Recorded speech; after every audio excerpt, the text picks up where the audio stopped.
एक छोटे से गांव के पास एक उज्जवल छोटे से जंगल में दो सबसे अच्छे दोस्त रहते थे। जिज्ञासु बंदर जॉय और सौम्य नीले हाथी बानबो।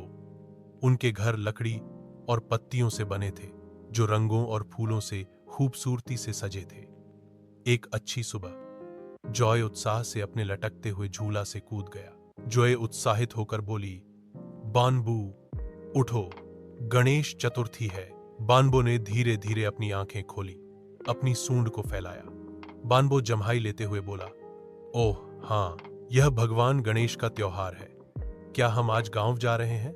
जॉय, सिर्फ वही नहीं, हम इसे यहां जंगल में भी मनाएंगे, हमारे अपने गणेश मूर्ति, सजावट, मिठाई और संगीत के साथ। बानबो ने बड़ी मुस्कान दी। बानबो, तो हमें एक योजना की जरूरत है। योजना शुरू होती है। वे एक पत्ती, बोर्ड और एक छड़ी के साथ बैठे। जॉय ने एक सूची बनाई। इको फ्रेंडली गणेश मूर्ति बनाएं, वन क्षेत्र को सजाएं, मिठाई तैयार करें, मोदक, पशु मित्रों को आमंत्रित करें, गाने और नृत्य तैयार करें। बानबो ने विचारपूर्वक कहा, हमें मूर्ति के लिए नदी के किनारे से मिट्टी की आवश्यकता होगी। जॉय, ठीक है, चलो चले। दृश्य मूर्ति बनाना नदी के किनारे।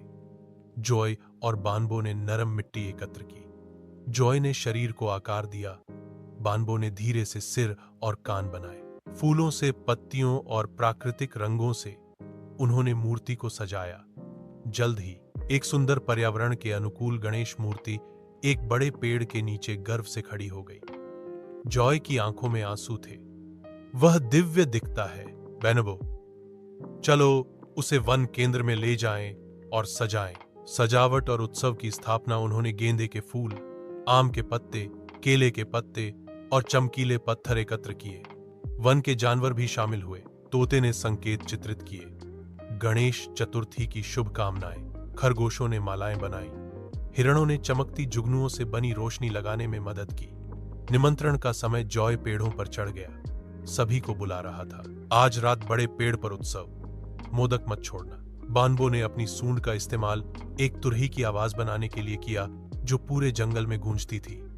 जल्द ही गिलहरियां, मोर, उल्लू, मेंढक और यहां तक कि शर्मीले कछुए भी शामिल होने की तैयारी करने लगे। खाना पकाने का समय। जॉय और बानबो मोदक बनाना सीखने गांव गए। एक बूढ़ी दादी ने उन्हें एक गुप्त नुस्खा दिया। जंगल में वापस उन्होंने मिट्टी के बर्तन के साथ पत्थरों पर खाना पकाने की कोशिश की। जॉय चख रही थी। स्वादिष्ट। बानबो, और बनाते हैं। त्योहार शुरू होता है। शाम आई, पूरा जंगल जगमगा उठा। भगवान गणेश की मूर्ति केंद्र में बैठी थी। हवा में फूलों और मिठाइयों की महक थी। जानवर सब एक साथ बैठे थे। शांति छा गई। जॉय प्रार्थना शुरू करने के लिए आगे बढ़ी।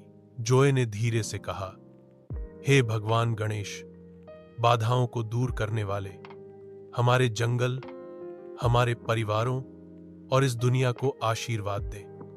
बानबो ने मूर्ति पर फूलों की माला चढ़ाई, अपना बड़ा सिर झुकाकर। नृत्य और गायन। अचानक बंदरों द्वारा बजाए गए ढोल बजने लगे। पक्षियों ने लय में चहचहाया और गिलहरियों ने बांस से बनी बांसुरी बजाई। जॉय ने एक मजेदार नृत्य किया, घूमते और कूदते हुए। बानबो ने धीरे धीरे खुशी से कदम रखा। जंगल खुशी और हंसी से गूंज उठा। उल्लू, चलो इसे एक परंपरा बनाते हैं, याद रखने योग्य एक सबक। सारी मस्ती के बाद जॉय ने कहा, भगवान गणेश ने आज हमें एकता, दयालुता और पर्यावरण मित्रता सिखाई।